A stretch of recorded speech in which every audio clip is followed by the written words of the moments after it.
చైతన్య రథం వీక్షకులకు స్వాగతం, నమస్కారం. నేటి మన చైతన్య రథంలోని ప్రధాన అంశాలు. మంత్రి నారా లోకేష్ను కలిసిన రాష్ట్ర బీజేపీ నూతన అధ్యక్షులు మాధవ్. అమరావతికి క్వాంటమ్ వ్యాలీ వర్క్షాప్ విజన్ సాకారానికి మంత్రిమండలి నిర్ణయం. 4,000 కోట్ల రూపాయల పెట్టుబడులు రావచ్చని అంచనా. హడ్కో రుణాలకు ప్రభుత్వ గ్యారంటీలకు ఓకే. నక్కపల్లిలో బల్క్ డ్రగ్ పార్కునకు అదనపు భూముల స్వీకరణ. ఏపీ స్పేస్ పాలసీ 2025-2030కి ఆమోదం తెలిపిన మంత్రిమండలి. ప్రజా సేవకే టెక్నాలజీ, అది సాధ్యమైనప్పుడే సాంకేతికతకు సార్థకత.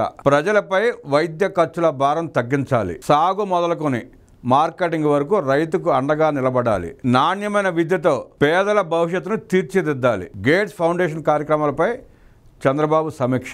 ఐటీ ఉద్యోగాల పేరట ఏజెంట్ల మోసం. థాయిలాండ్లో కష్టాల్లో ఏపీ యువకులు సురక్షితంగా తీసుకొస్తామని మంత్రి లోకేష్ భరోసా.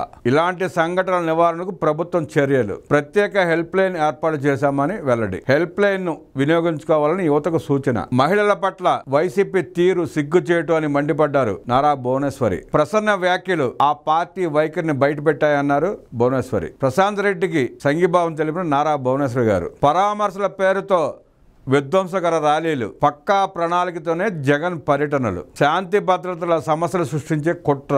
మామిడి పండ్లు ముందే సేకరించి జగన్మోహన్ రెడ్డి రాగానే రోడ్లపై పోసి వికృత ఆనందం పొందారు వైసీపీ నాయకులు. పోలీసులను రప్ప నరకమంటారా?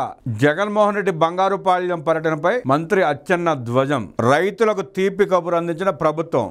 ధాన్యం బకాయిల చెల్లింపులకు 672 కోట్ల రూపాయలు నిధులు విడుదల చేసిన కూటమి సర్కార్. రాష్ట్ర రైతాంగానికి కూటమి తీపి కబురు చెప్పింది. ధాన్యం బకాయిలు 1000 కోట్లలో 672 కోట్ల నిధులు విడుదలకు నిర్ణయించింది. బకాయిల సొమ్ము నిధులు విడుదలైన 24 గంటల్లో రైతుల ఖాతాల్లో జమ చేయాలని నిర్ణయిస్తూ నిధులు రైతుల ఖాతాల్లో వేసే బాధ్యతను పౌర సరఫరాల మంత్రి నాదెండ్ల మనోహర్కు ప్రభుత్వం అప్పగించింది. కుట్రల నిగ్గు తేలుద్దాం. ఏపీలోకి పెట్టుబడులు రాకుండా వైసీపీ దుర్మార్గపు చర్యలు చేపడుతోంది. 200 కంపెనీలకు ఈమెయిల్ పంపించడంపై ముఖ్యమంత్రి చంద్రబాబు నాయుడు సీరియస్. వైసీపీ బరి తెగింపులపై మంత్రి మండలిలో చర్చ. జరుగుతున్న బాగోతాన్ని ముఖ్యమంత్రి దృష్టికి తీసుకొచ్చిన ఆర్థిక శాఖ మంత్రి పయ్యావుల కేశవ్. కుట్రలపై విచారణ చేయిద్దామన్న ముఖ్యమంత్రి చంద్రబాబు నాయుడు.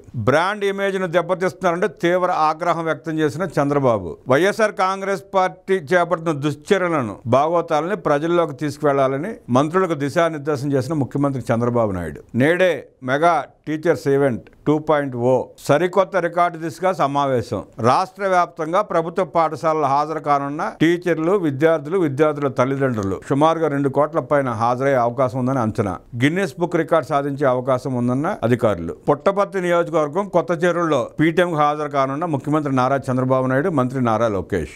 ఏపీ మంత్రివర్గం పలు కీలక నిర్ణయాలకు ఆమోదం తెలిపింది. అమరావతిలో క్వాంటమ్ కంప్యూటింగ్ కేంద్రం ఏర్పాటు, నక్కపల్లిలో బల్క్ డ్రగ్ పార్క్ సరిహద్దుల విస్తరణ తదితర నిర్ణయాలకు ఆమోదముద్ర వేసింది. రాష్ట్ర ముఖ్యమంత్రి నారా చంద్రబాబు నాయుడు అధ్యక్షతన రాష్ట్ర సచివాలయంలో జరిగిన 27వ ఈ కేబినెట్ సమావేశంలో పలు అంశాలపై మంత్రి మండలి తీసుకున్న నిర్ణయాలను సమాచార పౌర సంబంధాల మంత్రి కొలుసు పార్థసారథి మీడియాకు వెల్లడించారు. అమరావతిలోని నేలపాడులో MLA, MLC, all India services అధికారుల కోసం నిర్మాణంలో ఉన్న నివాస సముదాయం పనులు వేగవంతం చేయాలని కేబినెట్ నిర్ణయించిందన్నారు. పనులు త్వరితగతిన పూర్తి చేసేందుకు 524.70 కోట్ల నిధులను మంజూరు చేయడానికి కేబినెట్ ఓకే చెప్పిందన్నారు. మంత్రి కొలుసు పార్థసారథి వెల్లడించిన వివరాల ప్రకారం సిఆర్డీఏ పరిధిలో వివిధ సంస్థలకు భూ కేటాయింపులను సమీక్షించే ప్రతిపాదనను ఆమోదించింది. కృష్ణానది పరివాహ ప్రాంత రీచ్లలో ప్రకాశం బ్యారేజ్ ముందు భాగంలో ఇసుక తొలగింపునకు 286.20 కోట్ల పరిపాలన ఆమోద ప్రతిపాదనకు మంత్రి మండలి ఆమోదం తెలిపింది.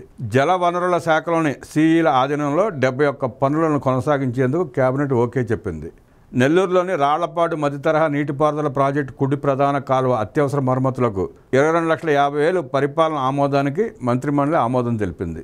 ఈ మరమ్మతులతో ప్రాజెక్టు కింద సాగునీటి సౌకర్యాలు మెరుగై రైతుల పంటలకు నీటి సరఫరా నిరంతరాయంగా లభిస్తుంది. ఏపీ విమానాశ్రయ అభివృద్ధి కార్పొరేషన్ లిమిటెడ్కు ప్రభుత్వ షార్ట్ ఫాల్ గ్యారెంటీ అందించేందుకు కేబినెట్ ఓకే చెప్పింది. ఏపీఏడీసీఎల్కు కుప్పం, దగదర్తి, శ్రీకాకుళం, అమరావతి విమానాశ్రయాల అభివృద్ధికి నిధుల కోసం, కుప్పం విమానాశ్రయానికి వైబిలిటీ గ్యాప్ ఫండింగ్ సపోర్ట్ కోసం ఏపీఏడీసీఎల్ అత్యవసర పెండింగ్ బాధ్యతలు క్లియర్ చేయడానికి ఉద్దేశించిన 1000 కోట్ల రుణాన్ని హడ్కో నుంచి సమకూర్చుకునేందుకు కేబినెట్ ఆమోదించింది. తోట చంద్రయ్య కుమారుడికి ఉద్యోగం ఇవ్వాలనే ప్రతిపాదనకు మంత్రివర్గం అంగీకారం తెలిపింది. Global centre for the 4th industrial revolution network కింద వ్యూహాత్మక సహకారంతో అమరావతిలో world economic forum, centre for energy and cyber cyber resilience స్థాపనకు మంత్రిమండలి ఆమోదం తెలిపింది. 3 ఏళ్ల పాటు ఈ కేంద్ర నిర్వహణకు అంచనా బడ్జెట్గా 36 కోట్లు నిర్ణయించారు. జల్ జీవన్ మిషన్ కింద రాష్ట్ర మ్యాచింగ్ గ్రాంట్ కోసం అవసరమైన 10,000 కోట్లను ప్రభుత్వ రంగ షెడ్యూల్డ్ బ్యాంకులు ఆర్థిక సమస్యల నుండి రుణాల ద్వారా సమీకరణకు స్వయం ప్రతిపత్తి సంస్థగా Andhra Pradesh Jal Jeevan water supply corporation స్థాపనకు కేబినెట్ ఓకే చెప్పింది. వైకాపా ప్రభుత్వ హయాంలో గ్రీన్ ట్యాక్స్ ను విపరీతంగా పెంచారు. దాన్ని 3,000 వరకు తగ్గించేందుకు కేబినెట్ నిర్ణయించింది. కొత్త పన్ను రేట్లను 1,500, 3,000గా నిర్ధారించారు.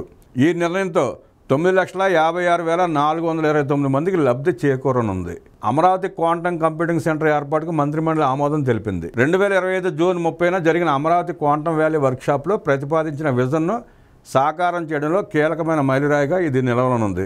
ఆంధ్రాను క్వాంటమ్ వ్యాలీగా తీర్చిదిద్దేందుకు దేశ విదేశాలకు చెందిన క్వాంటమ్ దిగ్గజ కంపెనీల ప్రతినిధులు, శాస్త్రవేత్తలు, మేధావులతో మొన్నటి సదస్సులో డిక్లరేషన్ ఇచ్చారు. ఈ సదస్సులో క్వాంటమ్ వ్యాలీ దిశానిర్దేశం చేస్తూ కార్యాచరణ ప్రణాళికను రాష్ట్ర ప్రభుత్వం ఇప్పటికే ప్రకటించడం జరిగింది. త్వరలో ప్రపంచ క్వాంటమ్ కంప్యూటింగ్ సంస్థలను, భౌతిక క్వాంటమ్ హార్డ్వేర్ను స్థాపించి విశ్వవిద్యాలయాలు, స్టార్టప్లు మరియు పరిశోధన సంస్థల సహకారంతో నిర్వహించనున్నారు. రాష్ట్రంలో యువతకు పలు ఉపాధి అవకాశాలు ఏర్పడనున్నాయి. అమరావతిలో 50 ఎకరాల ఏర్పాటు కానున్న క్వాంటమ్ వ్యాలీకి 4,000 కోట్ల పెట్టుబడులు వచ్చే అవకాశం ఉందని ప్రభుత్వ అంచనా. జనవరి 1, 2026న అమరావతిలో క్వాంటమ్ సిస్టమ్ను దక్షిణాసియాలోనే మొదటగా ఏర్పాటు చేస్తున్నారు. దీంతో అమరావతిని ప్రపంచ క్వాంటమ్ హబ్గా ఆవిష్కరిస్తారు. అత్యాధునిక పరిశోధన, ప్రతిభ మరియు పెట్టుబడులను ఆకర్షిస్తారు. పరిశోధన ఆవిష్కరణలకు ప్రోత్సాహం. భారతదేశంలోని విశ్వవిద్యాలయాలు, స్టార్టప్లు ప్రపంచ స్థాయి క్వాంటమ్ మౌలిక సదుపాయాలను పొందగలుగుతాయి. స్వదేశీ సాంకేతికత, మేధో సంపత్తి అభివృద్ధిని ప్రోత్సహిస్తుంది. వేలాది విద్యార్థులు, పరిశోధకులు, నిపుణులు కొత్త అభ్యాస, ఉద్యోగావకాశాల ప్రయోజనం పొందుతారు. దీంతో పారిశ్రామిక రంగంలో పెట్టుబడుల ప్రోత్సాహం సాధ్యమవుతుంది. క్వాంటమ్ సాంకేతికత ఫార్మాస్యూటికల్స్, పదార్థాలు, వ్యవసాయం, లాజిస్టిక్స్, సైబర్ సెక్యూరిటీ వంటి రంగాలను విప్లవాత్మకంగా మార్చే సామర్థ్యం కలిగి ఉంది. క్వాంటమ్ ఆధారిత ఆవిష్కరణలో ప్రపంచానికి ఏపీ మార్గదర్శనం కానుంది. అనకాపల్లి జిల్లాలోని నక్కపల్లిలో ప్రతిపాదిత బల్క్ డ్రగ్ పార్క్ సరిహద్దు మార్చడానికి, ఇంటిగ్రేటెడ్ స్టీల్ ప్లాంట్ స్థాపనకు కేటాయించిన భూముల తరలింపునకు పరిహారంగా అదనంగా 790 ఎకరాల భూములను సేకరించడానికి, మొత్తం 2,002 ఎకరాల భూములను బల్క్ డ్రగ్ ఇన్ఫ్రాస్ట్రక్చర్ కార్పొరేషన్కు బదిలీ చేయడానికి, స్టాంప్ డ్యూటీ మరియు రిజిస్ట్రేషన్ ఫీజుకు మినహాయింపు ఇవ్వడానికి మంత్రిమండలి ఆమోదం తెలిపింది. ఏపీ స్పేస్ పాలసీ 4.0కు కేబినెట్ ఆమోదం తెలిపింది. రాష్ట్రాన్ని భారతదేశంలో స్పేస్ రంగానికి ప్రధాన కేంద్రంగా అభివృద్ధి చేయాలని ప్రభుత్వం లక్షించింది. దీనిలో భాగంగా స్పేస్ టెక్నాలజీ, ఉపగ్రహ అభివృద్ధి, పరిశోధన, వాణిజ్య స్పేస్ కార్యకలాపాల అభివృద్ధికి ప్రాధాన్యమిచ్చింది. పాలసీ ప్రకారం స్టార్టప్, ప్రైవేట్ సంస్థలు, విద్యా సంస్థలు స్పేస్ రంగంలో భాగస్వామ్యం కావడానికి ప్రోత్సహిస్తుంది. రాష్ట్రంలో స్పేస్ పార్కులు, లాంచ్ ప్యాడ్లు, గ్రౌండ్ స్టేషన్ల ద్వారా అవసరమైన మౌలిక సదుపాయాలు అభివృద్ధి కానున్నాయి. అలాగే ఇండియన్ స్పేస్ రీసెర్చ్ ఆర్గనైజేషన్తో పాటు దేశీయ, అంతర్జాతీయ ప్రైవేట్ స్పేస్ సంస్థలతో భాగస్వామ్యాలు ఏర్పడతాయి. టెక్నాలజీ ట్రాన్స్ఫర్, నూతన పరిశోధనలకు ప్రోత్సాహం లభిస్తుంది. పెట్టుబడులను ఆకర్షించేందుకు సబ్సిడీలు, సులభమైన వ్యాపార విధానాల కోసం చర్యలు తీసుకుంటారు. విద్యారంగంలో అంతరిక్ష పరిశోధనపై శిక్షణ, నైపుణ్యాభివృద్ధి కార్యక్రమాలు అమలు చేస్తారు. నెల్లూరు జిల్లాలో BPCL petroleum refinery, petrochemical complex project, Indosol solar private limited, integrated solar cell manufacturing project, Ramayapatnam port 2వ దశ, సంబంధిత లాజిస్టిక్స్, పారిశ్రామిక టౌన్షిప్ ప్రాజెక్టుల కోసం భూమి సేకరణ ప్రక్రియను పూర్తి చేయడానికి 2 ఏళ్ల కాలానికి కందుకూరు, కావలిలో special collector unit, 5 special deputy collector యూనిట్లు ఏర్పాటుకు మంత్రి మండలి ఆమోదం తెలిపింది. క్యాపిటల్ సిటీ స్థాపనకే అవసరమైన భూములను సిఆర్డీఏ సేకరించడం వలన జీవనోపాధిని కోల్పోయిన కుటుంబాల ప్రత్యేక పరిస్థితులను దృష్టిలో ఉంచుకుని నిరుపేద పెన్షన్ ప్రయోజనాన్ని విస్తరించడానికి మంత్రి మండలి ఆమోదం తెలిపింది. కోకో రైతులకు సరసమైన ప్రోత్సాహక ధరలను అందించడానికి, ఆర్థిక ప్రగతికి మద్దతునిస్తూ రాష్ట్రంలో కోకో సాగును స్థిరీకరించేందుకు, నష్టాలకు అమ్ముకోకుండా రైతులను రక్షించడానికి ప్రభుత్వ మద్దతు ధరగా కిలోకు 50 రూపాయల చొప్పున 14.884 కోట్లు మంజూరు చేయడానికి, ప్రస్తుత సీజన్లో నిర్దేశించిన అమ్ముడుపోని 2,976.76 మెట్రిక్ టన్నుల కోకో గింజలను ప్రామాణిక ఆపరేటింగ్ విధానంతో సేకరించేందుకు మంత్రి మండలి ఆమోదం తెలిపింది. ప్రస్తుత సీజన్లో మామిడి రైతులకు లాభదాయక ధరలు అందించి వారి ఆర్థిక ప్రగతికి మద్దతునివ్వడానికి మంత్రి మండలి నిర్ణయించింది. ఉమ్మడి చిత్తూరు జిల్లాలో మామిడి సాగు కొనసాగేలా చేయడానికి ప్రస్తుత సీజన్లో 6,50,000 మెట్రిక్ టన్నుల తోతాపురి మామిడి సేకరణకు కేబినెట్ ఆమోదం తెలిపింది. ప్రభుత్వ నిర్ణీత ప్రమాణ నిర్వహణ విధానం ప్రకారం కిలోకు 4 రూపాయల చొప్పున ప్రభుత్వ మద్దతు ధరగా మొత్తం 260 కోట్ల మంజూరుకు మంత్రిమండలి ఆమోదించినట్లు మంత్రి కొలుసు పాదసారథి వెల్లడించారు.